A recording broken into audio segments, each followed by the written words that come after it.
Jesus. Let's go!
Good afternoon, brethren, and welcome to the house of David.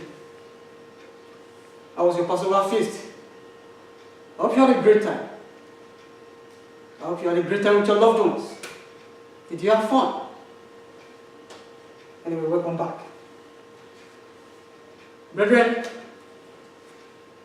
today we shall be talking about the Trinity, what it is and what it is not. The topic for today is a misconception of the word called Trinity. What do you understand by the word Trinity? According to Christians of today, the Trinity is defined as having one God in three persons, the Father, the Son, and the Holy Spirit, and that these three are one God, co-equal and co-eternal, having precisely the same nature and attributes, and worthy of precisely the same worship, confidence, and obedience. That's the Christian definition of Trinity. Co-equal.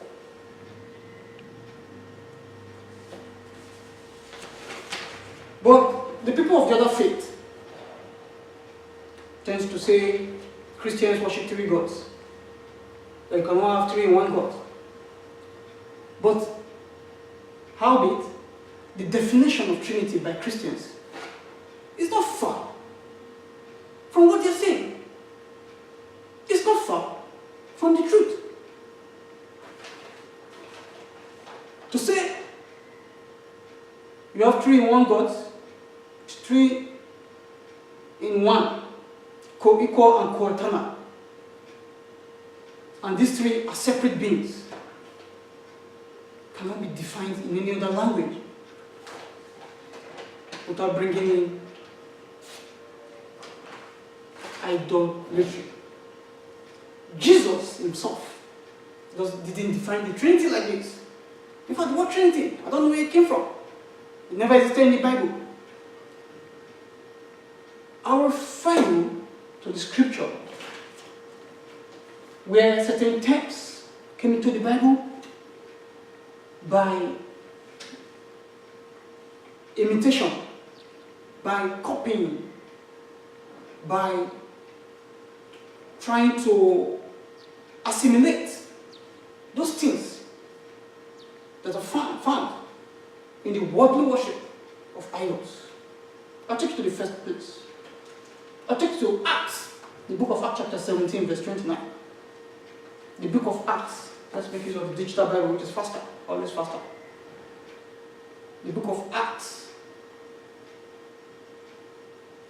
We'll also read Romans, and then we'll read Colossians. Let's start with the book of Acts. Acts chapter 17, verse 29. I'll take you there shortly. Acts 17, verse 29. I'll read. It says, "For as much then as we are the offspring of God, we ought not to think that the Godhead is like unto gold, or silver, or stone, driven by art and man's device." This is what the people believe. those who serve idols, they have a godhead made of gold, silver. This is Paul speaking here, saying the godhead is not like this. But he's still calling it godhead. There's nothing like godhead. You don't have a godhead in Christianity. It's all false. The Trinity defined in Christianity is all false. It's all false.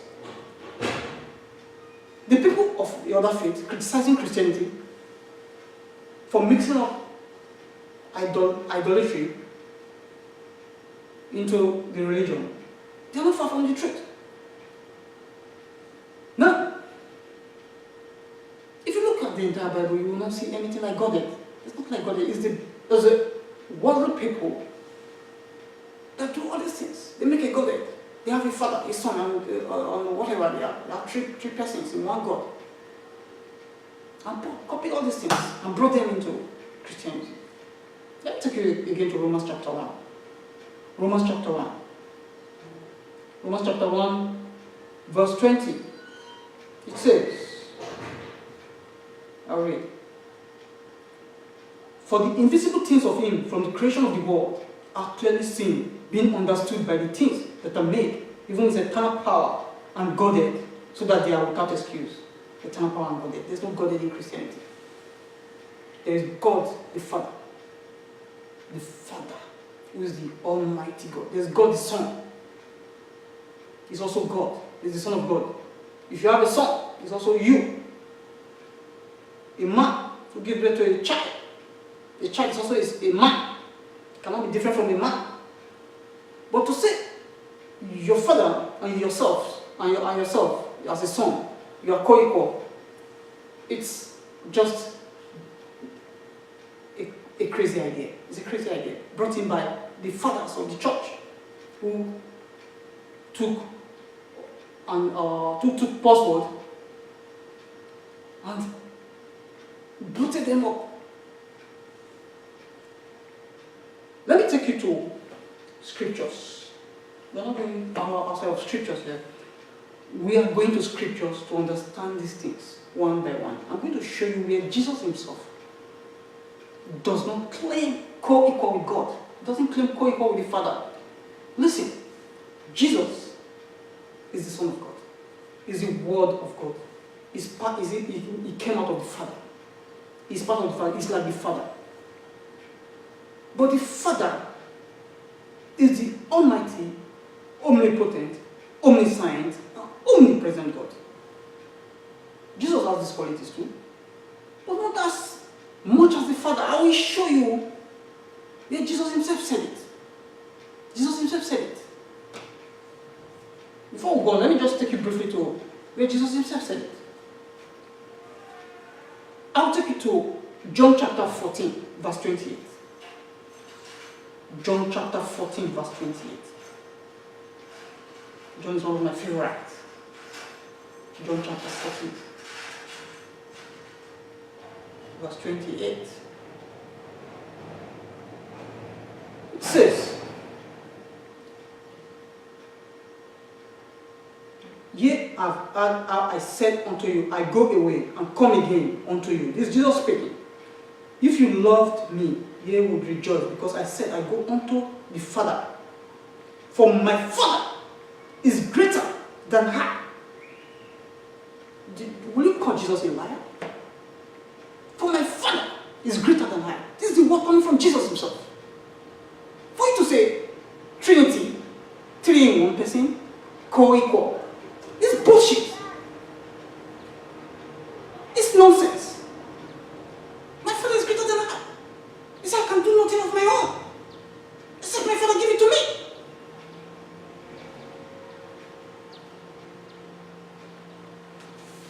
Come on. Let's run through scriptures. Let's try. Brethren, don't be confused by the words of any father, of any preacher, of anybody when it comes to the word of Jesus Christ written in red. Don't confuse. The word of Jesus Christ supersedes every other word. There is no apostle, there is no prophet. Not even Moses. Not even Elijah. Not Peter. Not John. Not James. Not any of the apostles. Whose words can supersede the word of Christ? It's not possible. Because Christ is the word himself. He is the word. He is the word that God speaks.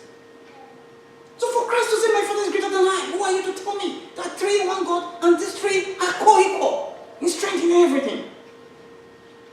Did you forget that Jesus said, the hour wherein the end shall come? I do not know that. Except my Father. None of the angels knows. Not even me, the Son. Does that not tell you that Christ doesn't know? Even is all powerful, is mighty as God. But let me tell you something. The king, the natural king, the worldly king, gives everything to his son, his firstborn son. But there's no way, there's no how the son of the king can be more powerful than the king. It's not possible. But to a large extent, the son has the same power as the king. Because a good king, I'm talking about a good king here. I'm talking about a good father. A good father gives to the son everything. A good father gives to the son everything. Now, it is not possible for the son to be equal to the father. It's not. But looking at it, worldly realm. Now, God created the world by Jesus. He created the world by his word, Jesus. That means Jesus is an integral part of God. Jesus can never go against God because it's the word of God. God cannot go against himself. So Jesus is God. But there is a distinct differences, very distinct, between the Father, the Son, and the Holy Spirit. In terms of the magnitude of their power, in terms of the knowledge. Of course, Jesus is the word of God. He knows everything. He knows. It's the word that God speaks. But Jesus himself said, the hour that the end shall come, I know not, except my Father.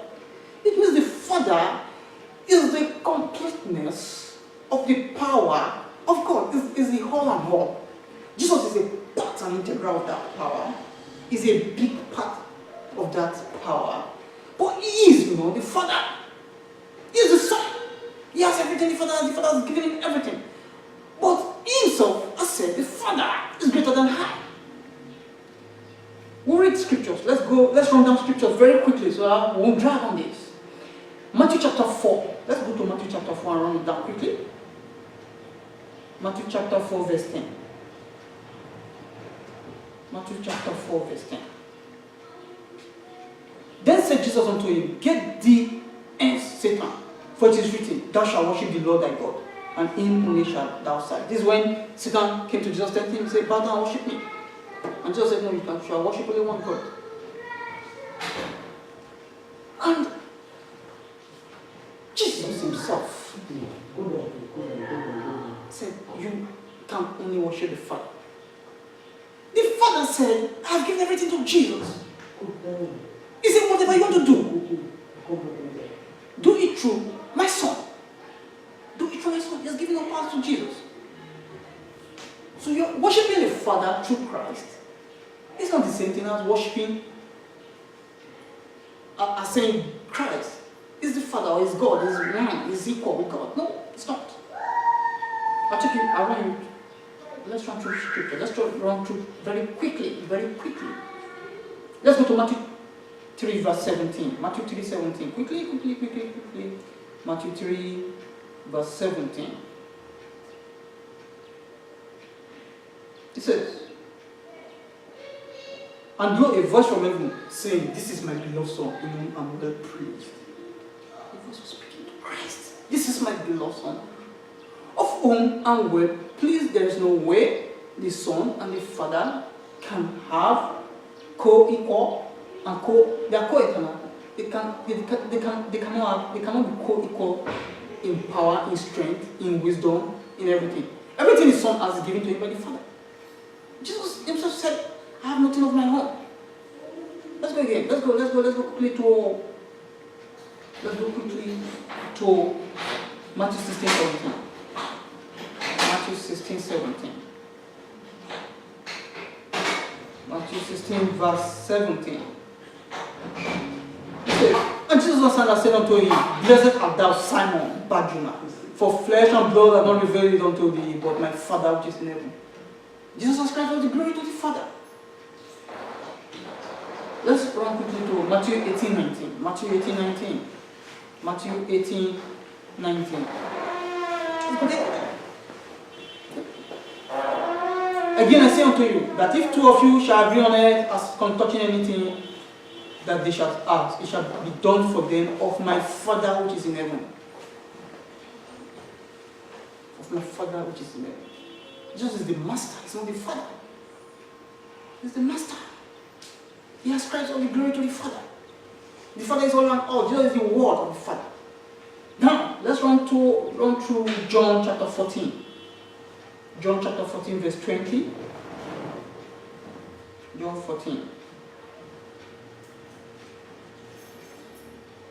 Verse 20. It says, at that day ye shall know that I am in my Father, and ye in me, and I in you. I am in my Father. Jesus doesn't get any power of his own. He has said it himself. Jesus is not saying this out of humility, he's just telling you the blunt, blank truth. So you cannot interpret Jesus' word in another way to suit your worldly gods that you worship, because you have three gods in one and they are co-equal. No. That's not Christianity, that's paganism. That's Paulinism. There's no Godhead in Christianity, there's no Godhead. It's the ethics that make images and call them Godhead. They make images of gold and silver and call them Godhead. And they ascribe all sort of glory to these things. There's no Godhead. It doesn't appear anywhere in your Bible. You have a digital Bible, go and Google the word, type the word Godhead in your Bible and check. It's only Paul that used that word, not that person. Because he was trying to imitate. Let me just take you a little bit back in the book of Acts. Let's go to that book of Acts where Paul was speaking about the Godhead. Acts chapter 17. Acts chapter 17, verse 29. But I'll take you back to verse 20, I guess. Verse 20. Let me tell you what transpired before Paul talked about the Godhead.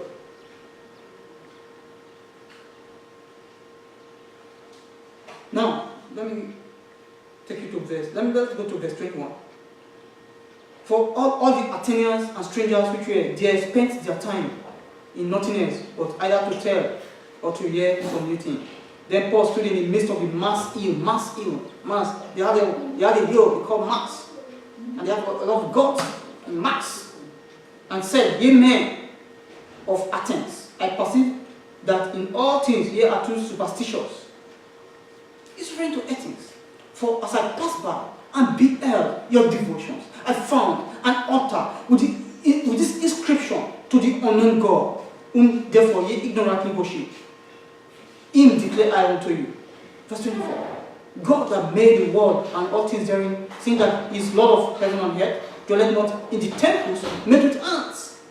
So he's trying to compare earthly things to spiritual things. Neither is worship with men's hands as though he needed anything, seeing he giveth to all life and breath and all things. 26. And hath made of one blood all nations of men for to dwell on all the face of the earth, and hath determined the time before appointed and the bounds of their habitation, that they should seek the Lord, if haply they might feel him and find him, though he be not far from any one of us. For in him we live and move and have our being, as certain also of your own poets have said. Of your own poet have said, for we are also his offspring. So Paul is just trying to imitate the Athens, imitating their poets. He has read, I'm sure Paul is very educated, he has read a lot of books to do with idolatry and the rest. First, much then as we are the offspring of God, we ought not to think that the Godhead is like unto gold or silver or stone.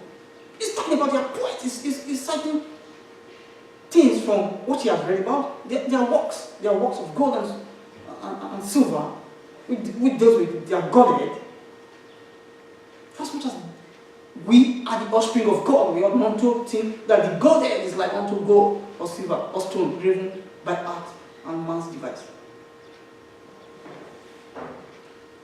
God mixed up these things. And the fathers, the church fathers, mixed up these things. The disciples of God, the apostles, never said anything like this. Jesus himself never said anything like this. Let's move on. Let's move on quickly. We'll go to John chapter 14. Let's continue with John chapter 14. John chapter 14, verse 26. John chapter 14. I guess we have read that already. But the Comforter, which is the Holy Ghost, whom the Father will send in my name. Everything the Father does, he does it in the name of Christ, in the name of his Son. He loves his Son so much. Just like a king on earth. A king will always do everything in the name of his prince. The prince is similar to the king. The prince may get worship from time and obeisance. People may go to bow before the prince. But it doesn't mean the prince and the king, they have equal powers. No. Every power the prince has is gotten from the king. It's by virtue of being the son of the king. Now, we'll go to John chapter 17. We'll run through this very quickly. John chapter 17. Let me just take you to scriptures that will blow your mind out. 17 verse 22 to 26.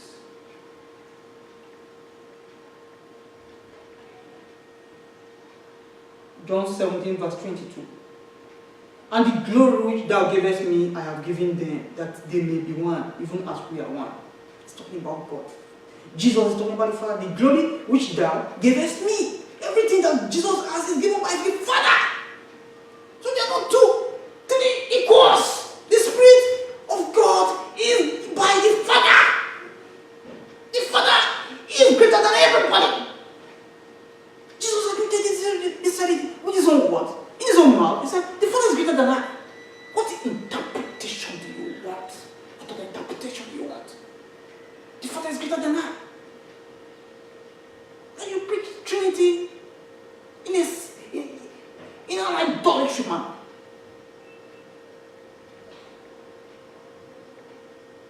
Hear me. John chapter 17 verse. We're in verse what? John chapter 17. Verse 22. I'll go to verse 23 now. Verse 23. Okay, let me go back to verse 22. And the glory which thou gavest me, I have given them. The way Jesus has given us his glory, so as is the way God gave Jesus his glory. And they may be one, even as we are one. Now we are one with Christ. Christ is one with God. I in them, and thou in me, that they may be made perfect in one, and that the world may know that thou hast sent me, and hast loved me, and hast loved them, as thou hast loved me. Father, I will that they also, whom thou hast given me, thou hast given me. Jesus has spread all the glory to God, to the Father. Be with me where I am, that they may behold my glory, which thou hast given me. For thou lovest me before the foundation of the world. Jesus was with God before the foundation of the world. He made the world himself. Jesus made the world. Because God spoke his word to make the world, to create the world. So Jesus was the word of God. He created the world.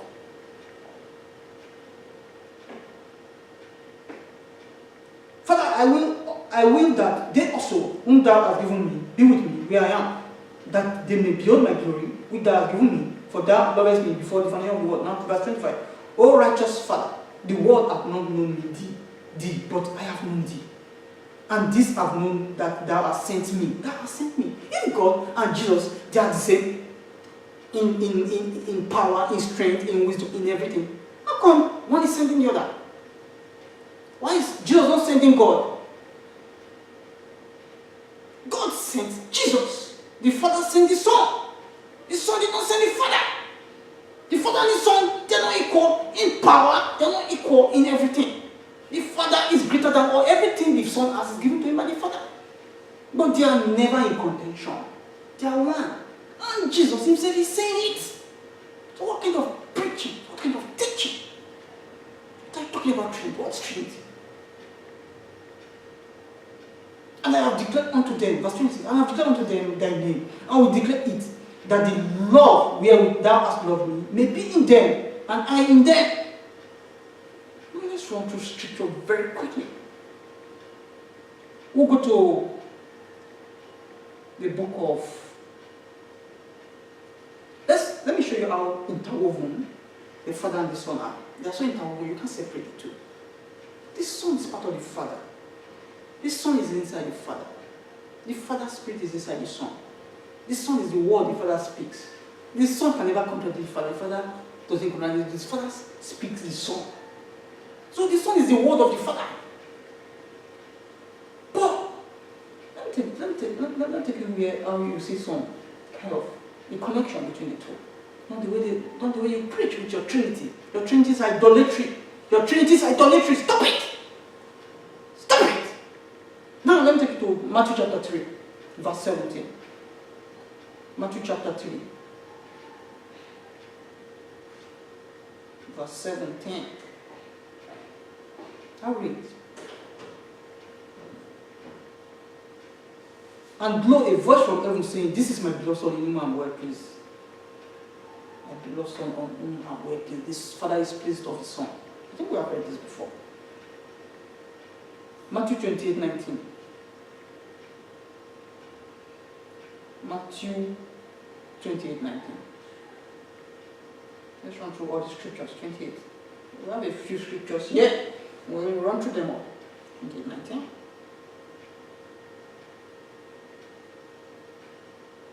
Go ye therefore and teach all nations, baptizing them in the name of the Father and of the Son and of the Holy Spirit. That's the connection. There's a connection between the three. They are one. They are one accord. There can never be any kind of competition. There can never be any kind of distortion. The Son can never distort what the Father said because it's the word of the Father. He cannot distort it. Now, let me run through quickly. Mark 12:30, same thing. Mark 10, Mark 12:30. Mark chapter 12, verse 30.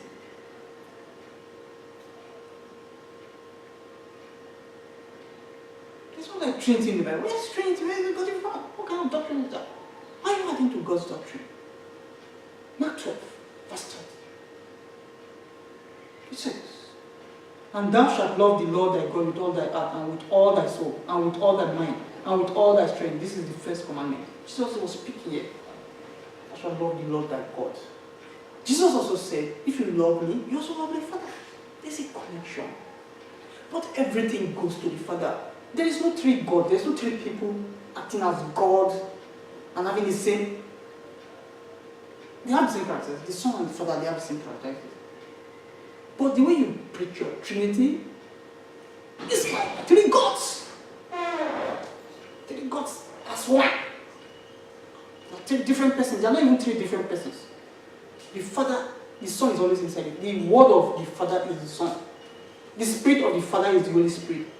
So they are not three different persons. So their definition of Trinity is false. That's the same person. The word, my word. If I speak my word,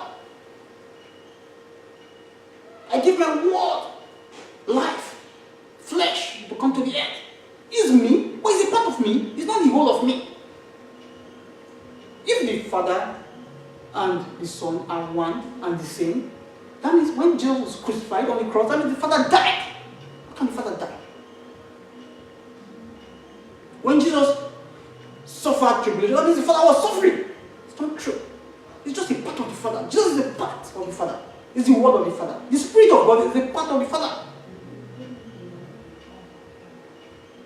Now, John 1:14. John 1:14. Let's run through all the scriptures very quickly. John 1:14. And the word was made flesh and dwelt among us. The word of God was made flesh and dwelt among us. And we beheld his glory, the glory as of the only begotten of, he was begotten of the Father. There are no three separate persons. It's a part of the Father. But the Father can send him out of himself. He can send Jesus out. Go. Jesus at my right hand. Go. Create the world. Go. Do this. Go. Die for the sins of my people. Go. Go and go. Get these things accomplished. He can send Jesus out. He proceeded from the word of the Father. The Spirit of God. Just you God. The Spirit of God is the breath of God. The breath. The Son of God is the word of God. He is the same God. They are inside the Father. The Father is the epitome. Is the entirety. Is the omniscient omnipresence. The omnipotent. The rest can do nothing except by the Father. Of course, the word of God will always accomplish everything. Because the word of God is God that is speaking it. So he accomplishes what is the strength of the Father. He's acting in the strength of his Father. But he's not the Father, he's a part of the Father. Just like we are parts of Christ. This is the same relationship. We are inside Christ. Christ is the head. We use the name of Christ. We use the power of Christ, which was given to him by the Father. But the Father is the beginning of all things. He's greater than Christ. The Father is greater than Christ. Christ himself said it in his own words. Brethren, read the gospel. Don't listen to what the church calls. Some things are true, but some errors are there. Listen to the word of Christ. Now let's go to the book of Matthew chapter 19. Matthew chapter 19. Matthew chapter 19, verse 17. Verse 17. Matthew 19, 17. It says, and he said unto him, why callest thou me good? There is none good but one, that is God. That is God. But if thou wilt enter into life, keep the commandments. Jesus was speaking here. He said, there is none good except God. But Jesus is good because he proceeded from God. But who gave him the goodness? Is God. I thought about music the other time. I tell you, you cannot ascribe glory to any man. You can ascribe to God. Because who gave you the goodness? You are praising a man for being good. Everything that is good was given to you by God. So praise God directly. Everything that is good in Jesus was given to him by God. That's why he said, none is good except God. He's acting in the capacity of his Father. But he's not the entirety of God. Jesus is not the entirety of God. He's not. If not, Jesus crucified on the cross, then God was crucified on the cross. It's wrong. God was never crucified on the cross. But a part of God was crucified on the cross. A part. The Son of God was crucified on the cross. The Son of God. The Word of God was crucified on the cross. That's why there was darkness. When he gave up, there was no word. God couldn't have uttered any word. There was darkness. Everything stood still because the word of God